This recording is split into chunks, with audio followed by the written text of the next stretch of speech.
President Trump says he's ready for citizenship for Dreamers. The Mueller investigation heats up. And should bosses ever date their secretaries? We'll discuss it. This is The Ben Shapiro Show.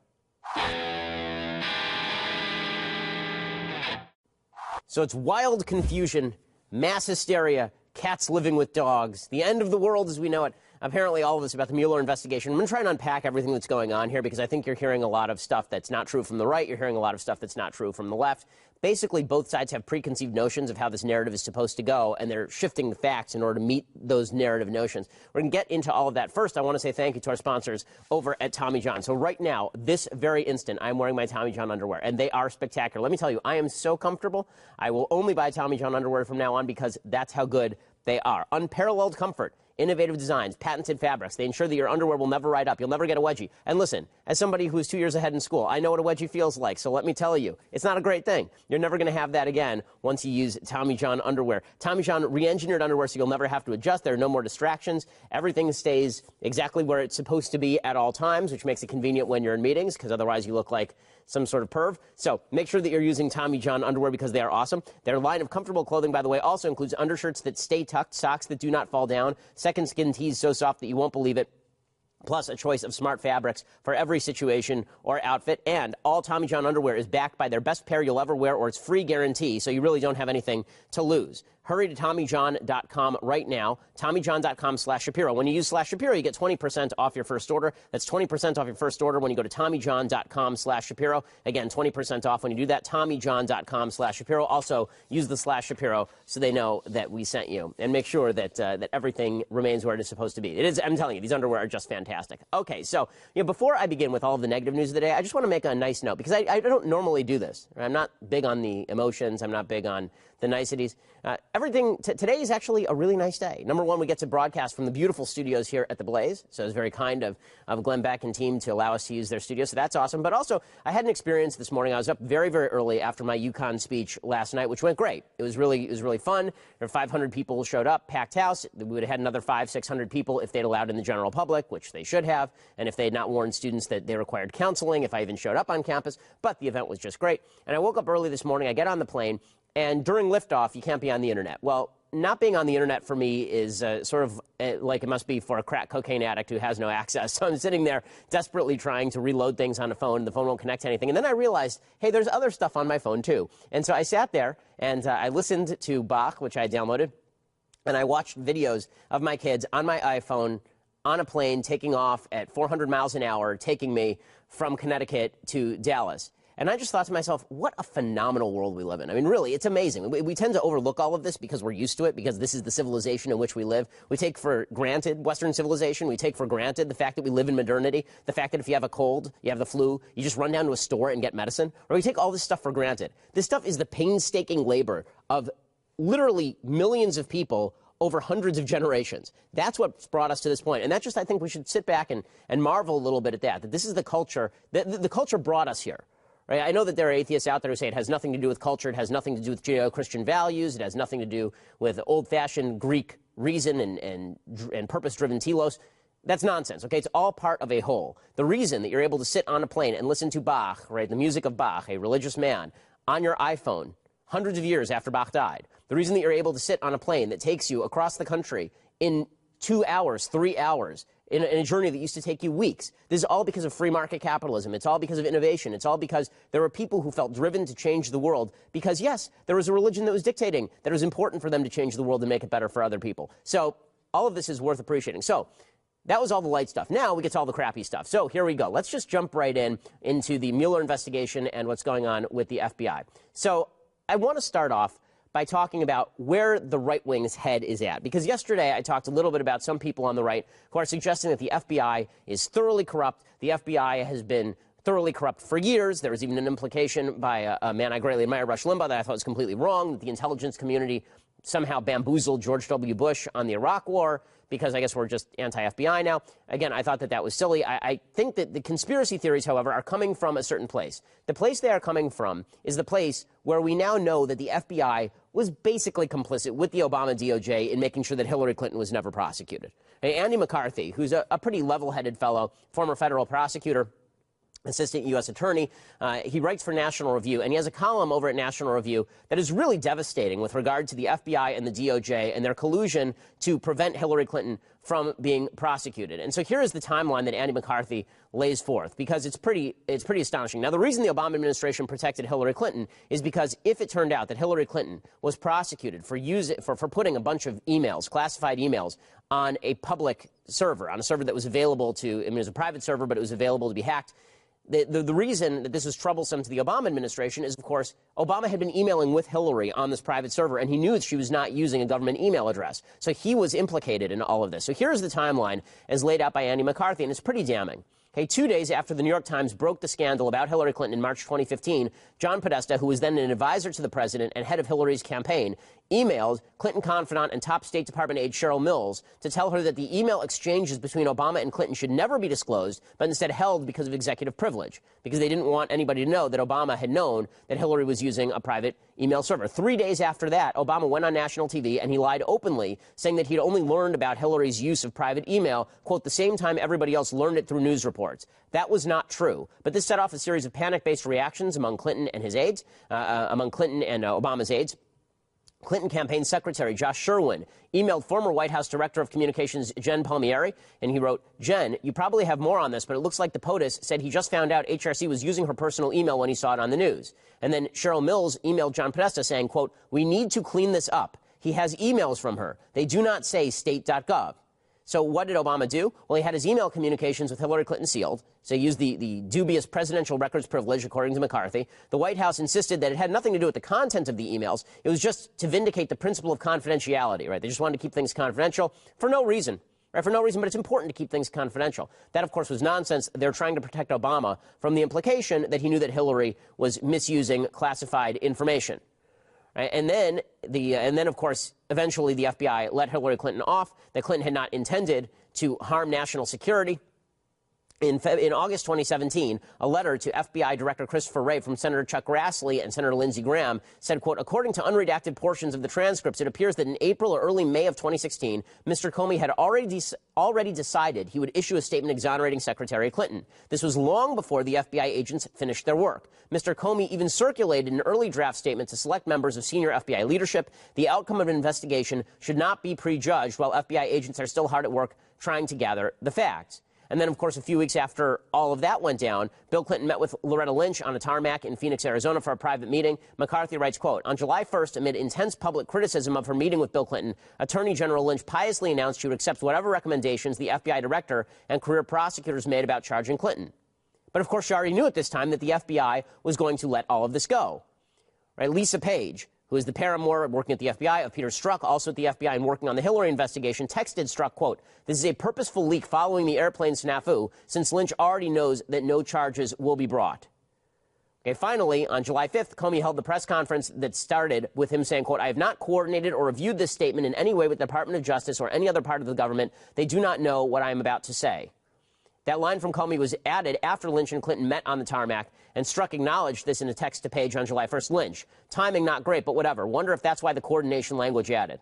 So in other words, it was very obvious that the FBI and the DOJ were coordinating to let Hillary Clinton off the hook before she was even interviewed.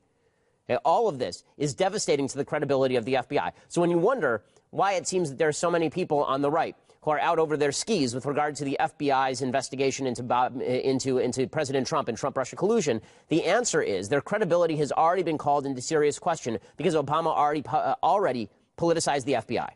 And once the FBI has been politicized, it is fair game to say, was it politicized in order to get President Trump? Because maybe it wasn't just politicized in order to defend Hillary Clinton and President Obama. Maybe it was politicized in order to target President Trump. So now we have this narrative that's been set in the minds of people on the right. The FBI is corrupt. It was out to get Trump, and that's why something evil and terrible is happening right here. On the other side, you have a narrative that's already been set in their minds. Hillary Clinton never, under any normal circumstances, could have lost to President Trump. That means that President Trump only won because Hillary Clinton was shafted by the Russians. Therefore, Trump-Russia collusion must be real, and the FBI must be absolutely pure in every possible way. Bob Mueller, pure. Lisa Page and Strzok. Well, you know, if not pure, then at least they're trying to do the right thing. And so you have these counter-narratives, and they're both based on what people wish were happening as opposed to what is actually happening. So in just a second, I'm going to talk about what is actually happening and President Trump saying that now he wants to testify in front of Robert Mueller and why that is a terrible idea. We'll get to all of that in just a second. First, I want to say thank you to our sponsors over at ZipRecruiter. So it's a new year. That means it's time for you to fire all the people at your company who suck and hire better people. Right? That's what ZipRecruiter.com is for, not the firing, but the hiring. You need to add new people, and ZipRecruiter.com will get you the best recruits. ZipRecruiter posts your job to over 100 of the web's leading job boards with just one click, and then ZipRecruiter actively looks for the most qualified candidates and invites them to apply. They even review every application to identify those top candidates so you do not miss a great match. And that's why ZipRecruiter is different. Unlike other hiring sites, ZipRecruiter doesn't depend on the right candidates finding you. Instead, it finds them. This is why 80% of employers who post on ZipRecruiter get a quality candidate through the site in just one day. Okay, ZipRecruiter is the smartest way to hire. And right now, my listeners can post jobs on ZipRecruiter for free. Go to ZipRecruiter.com/dailywire. That's ZipRecruiter.com/dailywire. Again, you get to post for free. ZipRecruiter.com/dailywire. Go and check it out. And when you use /dailywire, that also lets them know that we sent you. So ZipRecruiter is the best way to upgrade the personnel at your company. Okay, so back to the Mueller investigation. So yesterday, President Trump was asked about testifying in front of Robert Mueller, or Mueller. I'm never sure how to pronounce his name. I believe it's Mueller. In any case, the question has come up because Mueller apparently wants to interview Trump himself. The reason he wants to interview Trump is not on Trump-Russia collusion. This is where Trump has it wrong. Trump thinks that Mueller wants to ask him, did you cooperate with the Russians? And then Trump thinks, well, I'll say no, and then everything will be hunky-dory. That's not what Mueller wants at all. Right? In just the same way that the FBI did not actually want Flynn to testify about Trump-Russia collusion. They just wanted to catch Flynn in a perjury trap. They just wanted to catch him in a lying to the FBI trap and an obstruction trap. That's what Mueller is doing now. He's trying to set up a pattern, or at least he's trying to find a pattern, whereby President Trump was personally involved in attempting to stifle the investigation into Trump-Russia collusion, even if the collusion never took place. So understand, an obstruction charge does not mean there was an underlying crime. You could obstruct justice without an underlying crime actually taking place. And this is sort of what happened with Bill Clinton. Bill Clinton obstructed justice and was involved in perjury with regard to an affair that he had. Not even with regard to an underlying crime like sexual harassment. It was with regard to an affair. He tried to obstruct justice and committed perjury and lied to the public about all of this. Right? That was good enough to get him impeached in the House. Mueller is moving down the same path right now. Regardless of Trump-Russia collusion, the idea is that Trump, whether he thinks he's innocent or not, it doesn't matter. If he is trying to pressure people into exonerating him without proper cause, and then he's firing people, the idea is that this is collusion. That this is obstruction, rather. Now, as I said yesterday, it's not actually legal obstruction. Okay, legal obstruction is a very specific thing. And we talked about all the statutes yesterday, so if you missed it, go back and listen to yesterday's show. But if you're talking about the generalized perception of obstruction, which could end in an impeachment charge by Democrats if they win back the House in 2018, that's what Mueller is setting up for, and that's why he wants to talk to Trump. And that's why what Trump said yesterday is so foolish. He was asked by the media, would you talk to Robert Mueller, and here's what he had to say. But I would love to do it. Did you do it under oath, Mr. President? Who said that? I said that. Oh. Did you do it under oath? You said it. You did say it. You say a lot. Did Hillary do it under oath? I have no idea, but I'm not asking. I think you have an idea. Don't you have an idea? Do you think Wait a minute. Wait. Do you not have an idea? Do you really not have an idea? I'll give you an idea. She didn't do it under oath. But I would do it under oath. Listen, you would. But I would do it, and you know she didn't do it under oath, right? She would do it under oath. If you didn't do it, if you didn't know about Hillary. Okay, so here's one of the problems for President Trump. He's always trying to out to Hillary Clinton. So he says, well, yeah, she talked to the FBI, but she didn't do it under oath. I'll do it under oath. Okay, a couple of things here. One, lying to the FBI is a crime whether you're under oath or not. You don't actually have to be under oath. If you lie to the FBI, this is now considered obstruction, and you can be charged. This is what happened to Mike Flynn. He was not under oath when he lied to the FBI. They are charging him with obstruction of justice anyway, and he could do up to 5 years in a federal pen for that, right? So Trump should not go in front of Mueller. The reason he shouldn't go in front of Mueller is you may have noticed that our president is rather fond of mouthing off. He's rather fond of making grandiose claims. He's rather fond of saying things that may not be wholly true. Well, if you step off the beaten path with Robert Mueller, you are going to get smacked. Right? Bill Clinton is a lawyer, and a pretty smart lawyer at that. Bill Clinton got caught in obstruction charges by Ken Starr. And Bill Clinton was very careful. I mean, Bill Clinton was so careful that in that testimony in front of a grand jury, he was asked whether he is having an affair with Monica Lewinsky, and he said it depends on what the definition of is, right? Because he was trying to parse is. He was saying, right now, I am not, but maybe before I did. This was made fun of, obviously, but that was good lawyering by Bill Clinton. Didn't matter. He still ended up in an obstruction of justice charge. The same thing could happen here with President Trump. No lawyer worth his salt will allow Trump to get in a room with Mueller. Trump should not get into a room with Mueller. And that is not a defense of Trump being innocent on any of this stuff. That's just saying if I were Trump's lawyer, there is no way in hell I allow President Trump to be in a room with a lawyer or without a lawyer. I say to Robert Mueller, you submit to us written questions, and then we will answer your written questions as we see fit. Right? That's what Trump should be doing. Now, is it good for Trump to say he's willing to meet and then his lawyers are just stopping him? Probably. I think that it's probably good for Trump to say that. But if Trump is taking this seriously and he actually wants to meet with Mueller, that would be ridiculous. That would be a mistake. I mean, you can see how this would be a mistake. So he was asked yesterday by the press if he had asked Andrew McCabe, then the deputy FBI director, he was at that point the interim acting FBI director, he supposedly asked McCabe who he voted for. And Trump says this in front of the media about McCabe and asking him who he voted for. Did you ask McCabe who he voted for? Did you ask him that? I don't think so. No. You don't think you did? No, I don't think I did. You don't? You did not. I don't know what's the big deal with that, because I would ask you who did you vote for? I don't think it's a big deal, but I don't remember that. I saw that this morning. I don't remember asking him that question. Okay, I don't remember asking him that question, and no, I didn't are two different answers. So you could actually be charged with obstruction, theoretically, if you said, no, I didn't ask him that question. And then Andrew McCabe said, yes, you absolutely did ask me that question. And then Trump says, well, I don't remember. Right? The original answer can be used in an obstruction charge. This is part of the problem. Because Trump talks a lot, he could get himself in serious trouble with the lawyers very, very easily. No lawyer, including Joe Pesci and my cousin Vinny, with the full-on clown velvet suit, would allow President Trump to get in a room with Robert Mueller. It would be the height of stupidity to do this. Now, as I say, and I said yesterday, I think we are on the verge of what could be a constitutional crisis if Robert Mueller decides to not indict Trump, because he can't really indict Trump for obstruction of justice, but simply to say, I see a case for obstruction of justice here. It could lead to a serious crisis where the right says, listen, it's not obstruction. He can't be impeached on a non-crime. And the left says, all this stuff looks a lot like sort of commonplace obstruction, and there are no limits in the Constitution for what you can be impeached about. And so you'll have the right defending bad behavior, and you'll have the left trying to condemn somebody or convict somebody based on non-criminal behavior. Alan Dershowitz points this out yesterday. Dersh is a more practiced lawyer than I am, but he and I come to the same conclusions on this one. What do you think the investigation is now? Is it the investigative part? Is it near the end? Well, I worry that it's toward obstruction of justice, and that would create a constitutional crisis. If the president were to be charged with obstruction for simply exercising his constitutional authority, firing Comey, telling Comey not to investigate Flynn, those are all within the president's constitutional authority. Okay, so Dershowitz is correct about this, and it could create a serious problem. Now, with all of this floating around, as I say, there are two narratives that have been created. Narrative number one, Mueller must get Trump because Trump is guilty of something, and if all he can get him on is obstruction of justice, then he is the righteous guy. He's the knight the knight in the shining armor on the white horse, riding in the Deus ex machina, who's going to take Trump out of office. This is the narrative from the left. The narrative on the right is that the FBI and Mueller and all of them are corrupt, that they are thoroughly shot through with corruption, that they are all out to get President Trump. Now, the leading edge of the spear here is, of course, Devin Nunes, the chairman of the House Intelligence Committee. And he has come forward with this 4-page memo that supposedly summarizes all of the problems with FISA warrants and intel gathering in the Trump-Russia collusion investigation. The suggestion being that all of this investigation has been corrupt from the very beginning. One of the suggestions in the document, presumably, is that the FISA warrant that was originally gathered on Trump foreign policy advisor Carter Page was gathered based on the so-called Steele dossier, the Fusion GPS dossier that was funded by Democrats and may have been filled with Russian disinformation. The idea is that basically the DOJ and the FBI worked based on bad information to try and investigate Trump because the FBI is corrupt. And this goes back to what I was saying earlier. The right believes that the FBI is corrupt and was corrupted by Obama because when it came to Hillary Clinton, they were. So now Nunes is trying to put forth this memo, and the DOJ is trying to get Nunes not to put forth the memo. So what exactly is in the memo?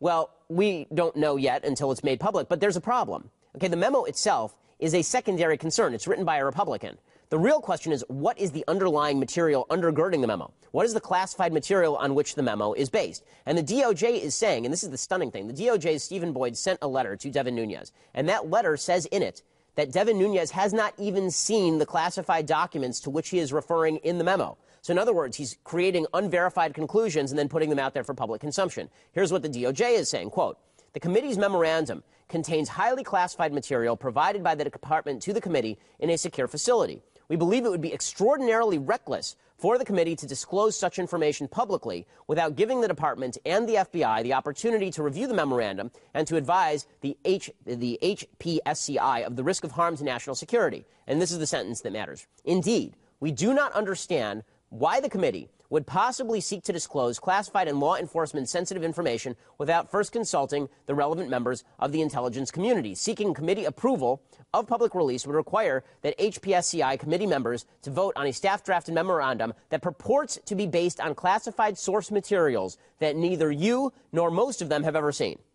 You understand that last part of that sentence? The last part is the DOJ saying you're writing a memo suggesting that FISA warrants are bad. You're writing a memo suggesting the intel community is doing all these things wrong. You haven't even seen the underlying document, which suggests that maybe if that's true, that means that Republicans are basically slandering the FBI in an attempt to defend President Trump because they think that the FBI is corrupt and they're looking for evidence to back that contention. So what we have from the right is the allegation that the FBI is filled with corruption from top to bottom, and we have from the left is the contention that the Republicans are basically making this up in order to defend President Trump. And on that line, you have Dianne Feinstein, the senator from California, and Adam Schiff, who are putting together an alternative memo that supposedly says the investigation is doing just fine, that everything is just great. Now, the Republicans did themselves some real damage here. And I'll explain why they did themselves some real damage to their narrative in just a second. But first, I want to say thank you to our sponsors over at Indochino. So, the best suit that I own, the suit that I love the most, is my Indochino suit. I love this suit. And the way that I got this suit is I went down to the Indochino showroom. It was down in Santa Monica, actually Santa Monica Boulevard in Beverly Hills. I went there, and they fit the suit to you. It is made to order. You get to pick all of the accoutrements on the suit. You get to pick the stitching. You get to pick the buttons. You get to pick the material. You get to pick the lining. It's just fantastic. It makes a great Valentine's Day gift for your hubby or for your boyfriend, ladies. This is where you should go, okay? You go to Indochino.com. You don't actually have to go to their showroom. You can also send them your measurements, and then they send you a made-to-order suit. You look like James Bond. It's just fantastic. You pick your fabric, you choose your customizations, you submit your measurements, and then you place your order, and you wait for it to arrive in 3 weeks or less. And if something's wrong with it, they make it right. You can shop online at Indochino.com or visit any of their showrooms across North America. This week, my listeners get any premium Indochino suit for just $359. You're paying that much for a suit off the rack at your local department store. Okay, you can get that for a custom-made suit at Indochino.com when you enter promo code Shapiro at checkout. That's 50% off the regular price for a premium made-to-measure suit. Shipping is free. Indochino.com, promo code Shapiro for any premium suit for just $359 plus free shipping. The one that I got is pretty spiffy. It is a 3-piece suit, so it includes the vest. And I love the vest, I have to admit. I need to buy more suits with vests from Indochino just because I love the vest so much. Indochino.com, enter promo code Shapiro at checkout. And get your suit for $359. And, of course, shipping is free. Use that promo code Shapiro also to let them know that we sent you. Okay, so back to our story. The Republicans are trying to make the case that the FBI is corrupt.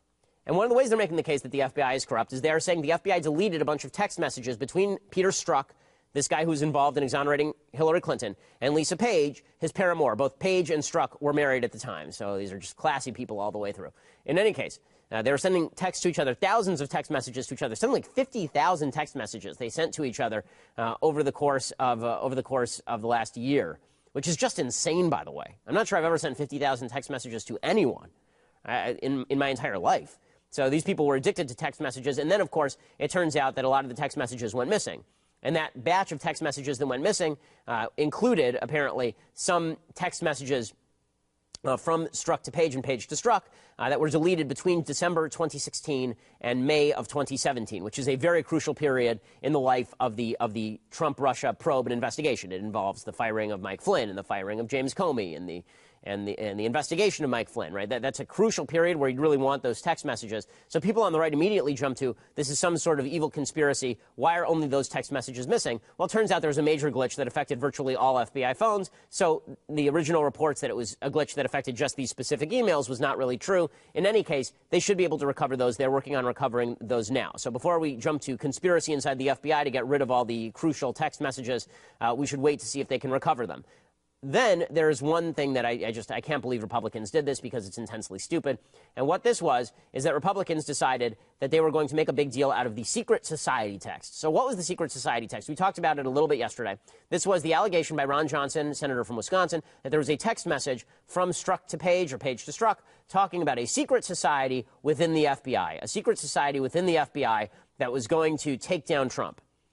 And we'd already had a message from Strzok to Page talking about an insurance policy against Trump becoming president. That one's actually suspicious. But the secret society, this line was repeated all over Fox News. It was repeated all over conservative talk radio. And the creation of a secret, nefarious society. And the way that Republicans saw the secret society was like Indiana Jones and the Temple of Doom. They thought that they were meeting down in some deep, dank cave, and people were ripping people's hearts out. That basically, when Peter Strzok and Lisa Page talked secret society at the FBI, it looked something like this. Kalima. Kalima. Kalima. Shakti de. Bali chadhao tere aage.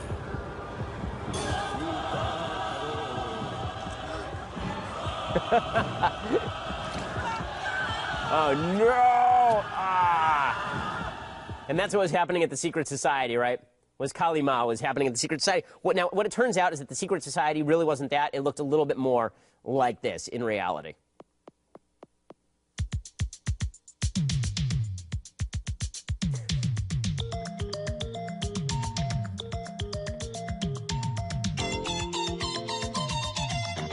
That was the secret society. It was actually Revenge of the Nerds. It was not, in fact, Kalima. It was just Revenge of the Nerds.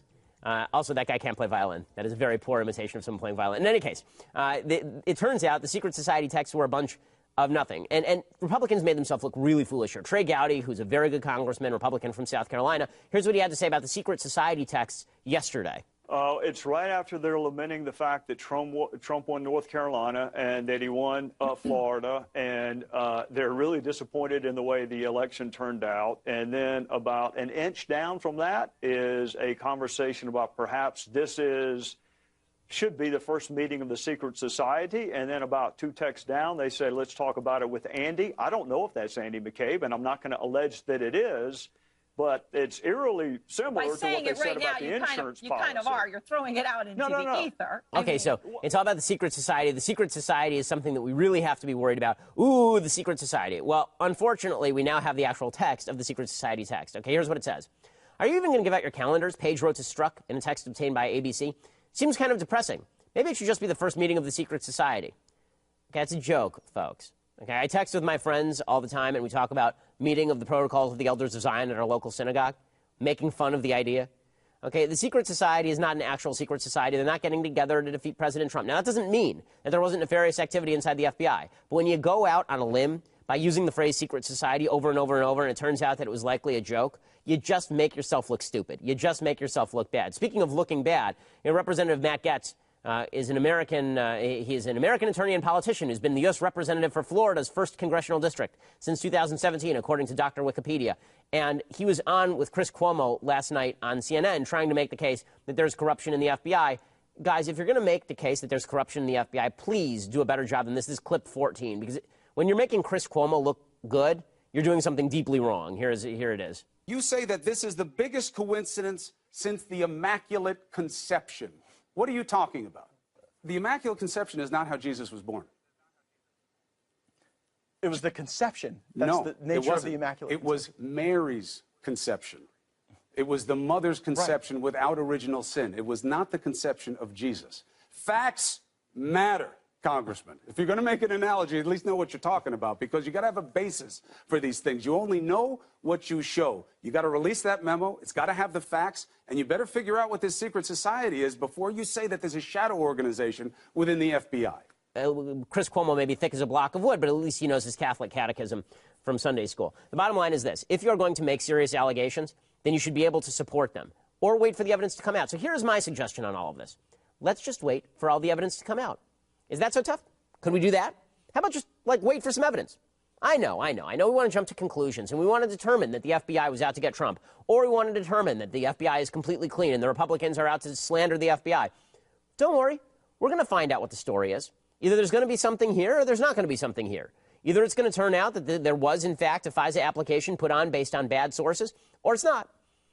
And by the way, President Trump should release that FISA application. I want all of this stuff released as soon as possible. More public light is necessary now. We need to see all of this material. It is imperative that we see as much of this material as possible. If we do not see this material, then the trust in our institutions is going to continue to decline in rather marked ways, which is going to be a continuing disturbing thing. So please, how about we just wait for the evidence to come out? Because it turns out a lot of propositions can be true at once. It can be true that there are corrupt people inside the FBI, but that the FBI investigation may not be fully corrupted. It can be true that there's no Trump-Russia collusion, but that obstruction took place, or that obstruction didn't take place, but Trump acted in ways that were bad.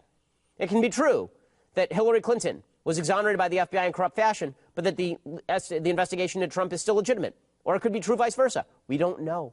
We don't know. We just don't know. Okay, and until we know, I'm going to hold off on saying that we know. I'm not going to jump into this is worse than Watergate until we know whether it's worse than Watergate. I'm not going to suggest that missing text messages, which may be recovered, are worse than 18 minutes of tape that are missing in the Watergate tapes, because I don't know. You don't know. Anyone who's telling you they know is lying to you. No one knows anything at this point, which is why I'm trying to bring you all the news and sift through it and bring you what I think is actually happening and where I think this is going. In the end, I'm not sure any of this goes anywhere. It seems like much ado about nothing to me on all sides. The FBI probably is not thoroughly corrupt. Trump probably did not collude with Russia. There probably was no obstruction of justice, and this is all a giant waste of time and energy. If so, we have a reason to be pissed, but that's a different reason to be pissed than everybody is pissed off right now. So in just a second, I'm going to discuss whether President Trump has betrayed conservatives on immigration, because there's some folks saying he has done so. I'm going to defend President Trump from those charges because I don't think that's exactly correct. But first, you're going to have to go over to dailywire.com right now and subscribe. So first of all, you should just know that when you subscribe, you always get to be part of our mailbags. You also get to be part of, you also get to send us live questions when we do live events. Well, one of those live events is coming up on the State of the Union Day, right? Tuesday, January 30th, next week. We are going to be doing an extra long broadcast. Me, Andrew Klavan, Michael Knowles, Daily Wire, God King, Jeremy Boring. We're all going to be sitting around talking about the last year in politics, talking about what's happened, talking about what we expect from the State of the Union. We will watch it together with you, MS3TK style, so we'll comment on it actually during the State of the Union. It'll be lots of fun. You will want to tune in. You can do that at dailywire.com. We'll be mocking each other. I'm going to try and shave Knowles' head. It'll be a good time had by all. Again, that's Tuesday, January 30th, 8 p.m. Eastern, 5 p.m. Pacific. And again, when you subscribe to dailywire.com, you can actually send us questions, which we will answer from the Daily Wire chat room. Follow us on Facebook, YouTube. Get notified when we go live so we can spend every terrible moment of the State of the Union together. I hate the State of the Union address, no matter who is giving it. I think it's an absolute imperialistic BS nonsense event. But we'll be there and you'll hear me be bitter, which, I mean, hell, you're turning in every day to hear me be bitter. So 3 hours of me being bitter and what's better than that? Sounds fantastic. My wife has to do it every evening. In any case, State of the Union address, tune in January 30th, 8 p.m. Eastern, 5 p.m. Pacific. Subscribe at dailywire.com, $9.99 a month. You can be part of all of that, or our annual subscription. With all of those aforementioned glories, you also get our world-famous Leftist Tears Hot or Cold tumbler. I didn't bring it with me because it's just too value to travel with. I wouldn't want to break it. It is just too special. So make sure that you get your Leftist Tears Hot or Cold tumbler. If you just want to listen later, go over to iTunes, SoundCloud, Google Play, Stitcher, and subscribe to our channel on YouTube. We always have great new videos coming out. We have some videos that we're going to put up from my speech at University of Connecticut, where I am told there were at least a couple of thug life moments. So check that out at youtube.com. And as I say, you can listen on any of these apps. We are the largest, fastest growing conservative podcast in the nation.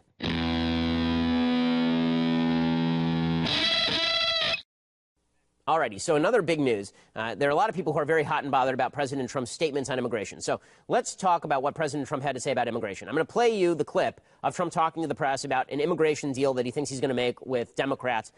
This is clip 15, Trump talking about immigration with the press yesterday. We want great border security.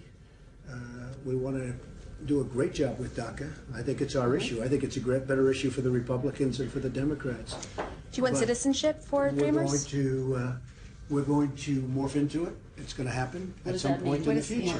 Over a period of 10 to 12 years, somebody does a great job. They've worked hard. It gives incentive to do a great job, but they've worked hard. They've done terrifically, whether they have a little company or whether they work or whatever they're doing. If they do a great job, I think it's a nice thing to have the incentive of, after a period of years, being able to become a citizen. How many years, Mr. President? Do you have a We're looking at 10 or 12. 10 or 12 years? If there's no agreement by March 5th, are you going to protect them? Are you going to extend the deadline? Yeah, I might do that. I might do that. I'm not guaranteeing it because I don't want to do, I want to put a little bit of a, but I certainly have the right to do that if I want. Should these chambers be? Chain migration, we're going to create a standard that's a good standard so that not everybody can, not everybody that you ever met can come into the country. Okay, so people are super, super angry. How dare Trump say all of this? This is obviously Trump going back on his campaign promises. Now, lest you forget, Trump made a lot of promises during the campaign. And a lot of those promises conflicted with one another. We're going to take care of everybody. It'll be an act of, he said a week ago, we're going to have a bill of love. Right? Trump says lots of stuff all the time. But the truth is, that these dreamers are not going anywhere. Okay, let's be frank about this. They're not going to be mass deported. The idea that Trump was saying that during the campaign was always asinine. People who believed that Trump was going to mass deport 800,000 people who were brought in here as children are fooling themselves. It was never going to happen, and anyone who believed that was getting bamboozled. As I was saying consistently during the campaign, because it wasn't true. Okay, Trump was never going to throw all these people out. He was not going to throw their parents out. He was not going to deport 8 million illegal immigrants, as much as Ann Coulter would have wanted it. It was never going to happen. So Breitbart, to its credit, I will suggest, actually came out against Trump yesterday, because now that Bannon isn't there, I guess they don't have to lick Trump all the time. So now they actually came out with the headline. Here's what the headline said at Breitbart. And, of course, these were his biggest sycophants, right? They say, immigration shock. Amnesty Dawn suggests citizenship for illegal aliens. So they're saying amnesty Dawn now. Now, is Trump really talking about an amnesty? Well, he is talking about an amnesty in the sense that these people will get citizenship after 10 to 12 years. But again, that's the direction this was going to move anyway. So the real question is, what does he get in return for that? It was a foregone conclusion that these people were not going to be deported. And when Trump says that he may reinstate DACA in March, what he's really saying is, I may just leave them here regardless of whether we come to any agreement. What he's pushing for is what he's already said he is pushing for. Okay, what he is actually pushing for is an end to chain migration, except for parents who may or may not receive citizenship, according to Trump. We have no idea. $25 billion for building the border wall, for 800 miles of the border wall, so not an entire border wall along 2,000 miles or anything like that, but $25 billion for building the border wall, and an end to the diversity visa lottery. I thought that this was pretty much the deal that a lot of conservatives wanted. And now he's being accused of a great betrayal on all of this because he's talking citizenship after 10 to 12 years for illegal immigrant children. Now, the parents should not get citizenship. If they do get citizenship, it should be done based on a need basis, right? My view on the Dreamers, by the way, is the same as with their parents. We get to determine who enters the country and who does not. Practically speaking, nobody's going to deport these kids or these young adults now. It's not going to happen. So they were always going to get citizenship. Trump was always going to do it. Okay, I'm just sorry to break it to you, Ann. I mean, that's just the way it was going to go. All of that said, if Trump can get in return for that an end to chain migration, money for the border wall, an end to the diversity visa lottery, those are pretty substantial steps in the right direction. Those are pretty good steps in the right direction. So this isn't really a bad deal unless Trump gives full amnesty to parents who have actually illegally crossed the border on a blanket basis, because then you're not talking about just the kids. You're talking about all of their parents and all of their relatives and all the rest of it. That's something that we obviously need to prevent. Right? If you came across the border illegally, you should not be getting citizenship. If you do get citizenship, it should be because you went to the back of the line and you waited just like everybody else, and we evaluated you using the same standards we would for legal immigrants. But this idea that Trump has somehow betrayed the trust of his base, I don't really see that too much. Now, Trump did make a boo-boo in this interview, right? You heard him at the very end say that he may reinstate DACA, right? You heard him say that. He said at one point that he may actually just leave people here. He may reinstitute President Obama's executive amnesty. That's a bad negotiation tactic. Dirty little secret about Trump. He's crappy at negotiation. Okay, for all the talk about how great he is about deal-making, he's not a great deal-maker. Right? The last time he tried to make a deal, he caved directly to Schumer and Pelosi and left Paul Ryan and Mitch McConnell with their pants around their feet. The fact is that he's not good at negotiation. His opening bargain is basically, what do you want? Maybe I can give it to you. Okay, it's not a really good open negotiating stance. He needs to pretend, at the very least, that he's going to deport a lot of people in order to force Democrats to the table. Democrats feel no need to come to the table. Instead, they believe that they can simply pillory Trump, and two things will happen. Either Trump will listen to them, in which case they'll get what they want, or Trump won't listen to them, in which case they can continue to pillory him. Right, this is what Chuck Schumer was doing yesterday. Here's the Senate Minority Leader suggesting that the Tea Party and Donald Trump, by extension, are just horribly anti-immigrant. Well, first, the hard right has always opposed immigration. Donald Trump ran on an anti-immigration platform. The Tea Party's one of their fundamental values is anti-immigrant, which is horrible, disgusting, but that's who they are. Okay, this is nonsense. The Tea Party's value is not anti-immigrant. The Tea Party was about government spending. I'm not anti-immigrant. I'm libertarian on immigration, actually, if there's no welfare state and if we're not talking about people voting. You know, the fact is that there's a wide variety of opinion within the Republican Party about immigration. But the Democrats want to pillory Trump as such. Trump's done a good job, I think, of avoiding that. But when he says that there's no stick, right, I'm just going to reinstate DACA if Democrats don't do anything, Democrats win either way. Right? Either Trump doesn't reinstate DACA, in which case they get videos of him deporting people, or Trump does reinstate DACA, in which case they say, we got Trump to surrender without him gaining anything in the bargain.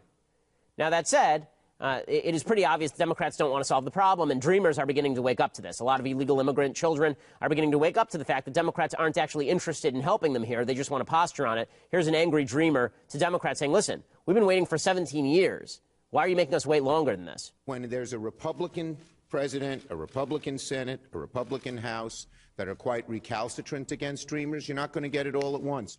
For DACA recipients, the uncertainty is unsettling. We waited 17 years already. We shouldn't be waiting any longer. Okay, so they are getting pressure from their left, but I'm not sure it's enough for them to overcome the left's joy when Trump loses.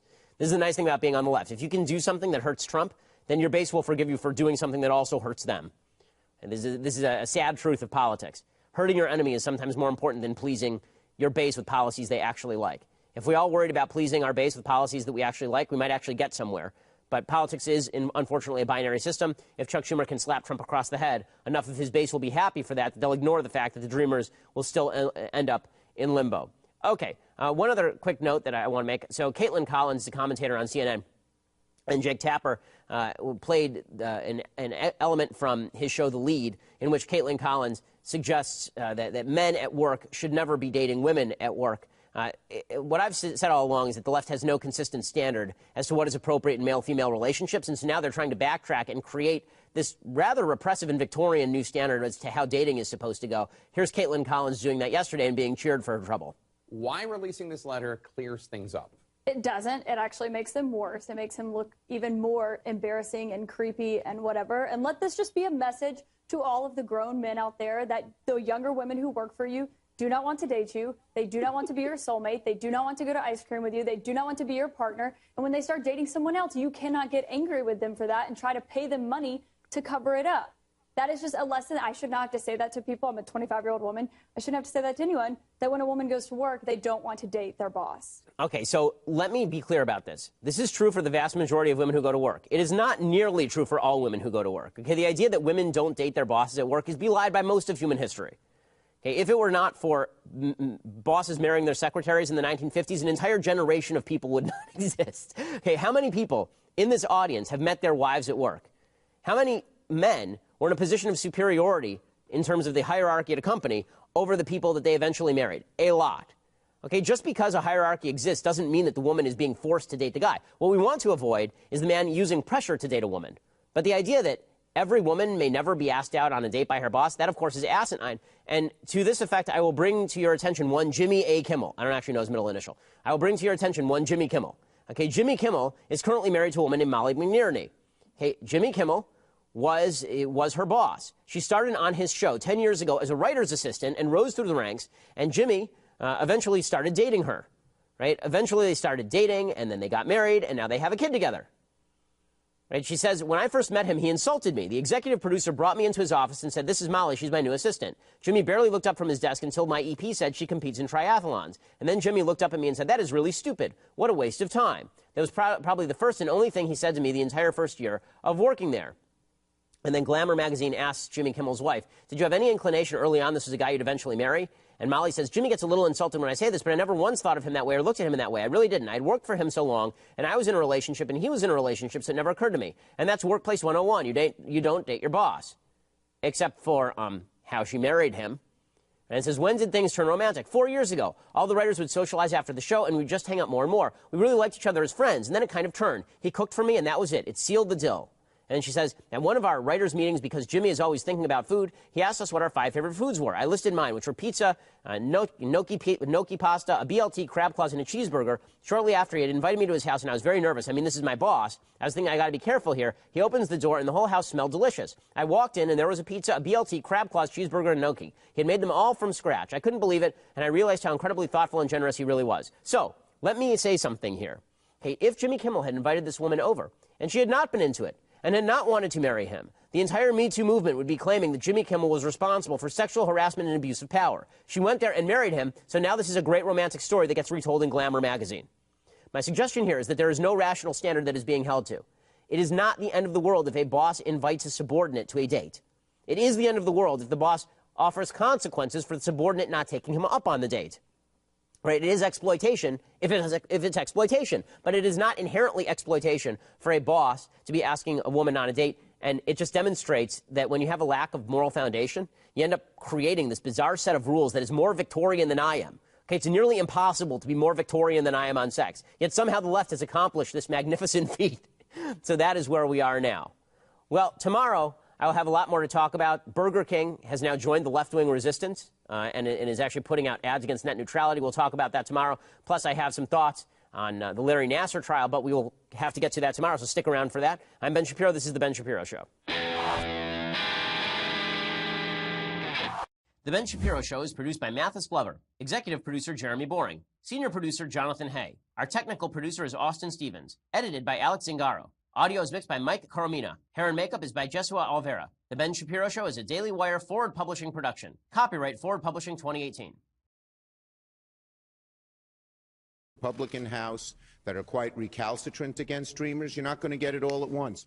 For DACA recipients, the uncertainty is unsettling. We waited 17 years already. We shouldn't be waiting any longer. Okay, so they are getting pressure from their left, but I'm not sure it's enough for them to overcome the left's joy when Trump loses. This is the nice thing about being on the left. If you can do something that hurts Trump, then your base will forgive you for doing something that also hurts them.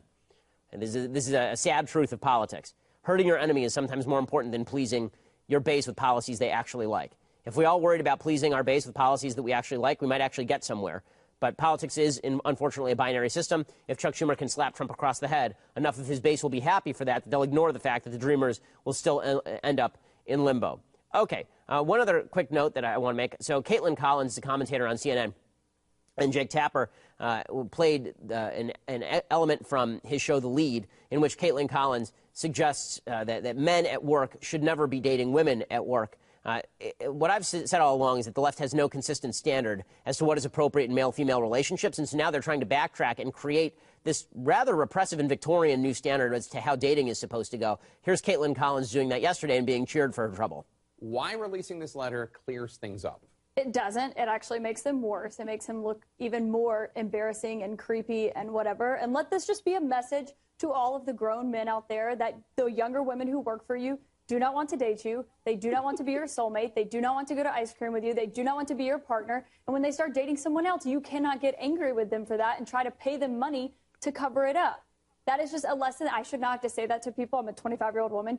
I shouldn't have to say that to anyone, that when a woman goes to work, they don't want to date their boss. Okay, so let me be clear about this. This is true for the vast majority of women who go to work. It is not nearly true for all women who go to work. Okay, the idea that women don't date their bosses at work is belied by most of human history. Okay, if it were not for bosses marrying their secretaries in the 1950s, an entire generation of people would not exist. Okay, how many people in this audience have met their wives at work? How many men were in a position of superiority in terms of the hierarchy at a company over the people that they eventually married? A lot.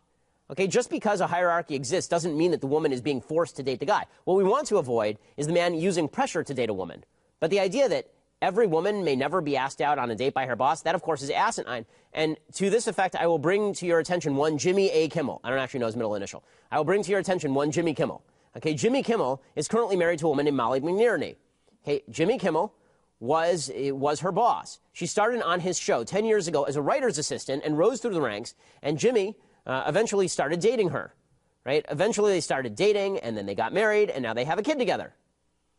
Right? She says, when I first met him, he insulted me. The executive producer brought me into his office and said, "This is Molly, she's my new assistant." Jimmy barely looked up from his desk until my EP said she competes in triathlons. And then Jimmy looked up at me and said, "That is really stupid. What a waste of time." That was probably the first and only thing he said to me the entire first year of working there.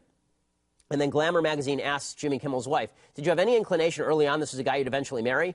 And Molly says, "Jimmy gets a little insulted when I say this, but I never once thought of him that way or looked at him in that way. I really didn't. I'd worked for him so long, and I was in a relationship, and he was in a relationship, so it never occurred to me." And that's Workplace 101. You don't date your boss.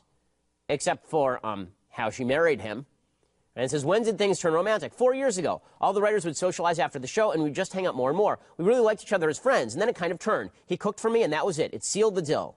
And she says, at one of our writers' meetings, because Jimmy is always thinking about food, he asked us what our 5 favorite foods were. I listed mine, which were pizza, gnocchi pasta, a BLT, crab claws, and a cheeseburger. Shortly after, he had invited me to his house, and I was very nervous. I mean, this is my boss. I was thinking, I got to be careful here. He opens the door, and the whole house smelled delicious. I walked in, and there was a pizza, a BLT, crab claws, cheeseburger, and gnocchi. He had made them all from scratch. I couldn't believe it, and I realized how incredibly thoughtful and generous he really was. So, let me say something here. Okay, if Jimmy Kimmel had invited this woman over, and she had not been into it, and had not wanted to marry him, the entire Me Too movement would be claiming that Jimmy Kimmel was responsible for sexual harassment and abuse of power. She went there and married him, so now this is a great romantic story that gets retold in Glamour magazine. My suggestion here is that there is no rational standard that is being held to. It is not the end of the world if a boss invites a subordinate to a date. It is the end of the world if the boss offers consequences for the subordinate not taking him up on the date. Right? It is exploitation if it's exploitation, but it is not inherently exploitation for a boss to be asking a woman on a date, and it just demonstrates that when you have a lack of moral foundation, you end up creating this bizarre set of rules that is more Victorian than I am. Okay, it's nearly impossible to be more Victorian than I am on sex, yet somehow the left has accomplished this magnificent feat. So that is where we are now. Well, tomorrow I will have a lot more to talk about. Burger King has now joined the left-wing resistance and is actually putting out ads against net neutrality. We'll talk about that tomorrow. Plus, I have some thoughts on the Larry Nassar trial, but we will have to get to that tomorrow, so stick around for that. I'm Ben Shapiro. This is The Ben Shapiro Show. The Ben Shapiro Show is produced by Mathis Glover, executive producer Jeremy Boring, senior producer Jonathan Hay. Our technical producer is Austin Stevens, edited by Alex Zingaro. Audio is mixed by Mike Coromina. Hair and makeup is by Jesua Alvera. The Ben Shapiro Show is a Daily Wire Forward Publishing production. Copyright Forward Publishing 2018. Actually putting out ads against net neutrality. We'll talk about that tomorrow. Plus, I have some thoughts on the Larry Nassar trial, but we will have to get to that tomorrow, so stick around for that. I'm Ben Shapiro. This is The Ben Shapiro Show. The Ben Shapiro Show is produced by Mathis Glover, executive producer Jeremy Boring, senior producer Jonathan Hay. Our technical producer is Austin Stevens, edited by Alex Zingaro. Audio is mixed by Mike Coromina. Hair and makeup is by Jesua Alvera. The Ben Shapiro Show is a Daily Wire Forward Publishing production. Copyright Forward Publishing 2018.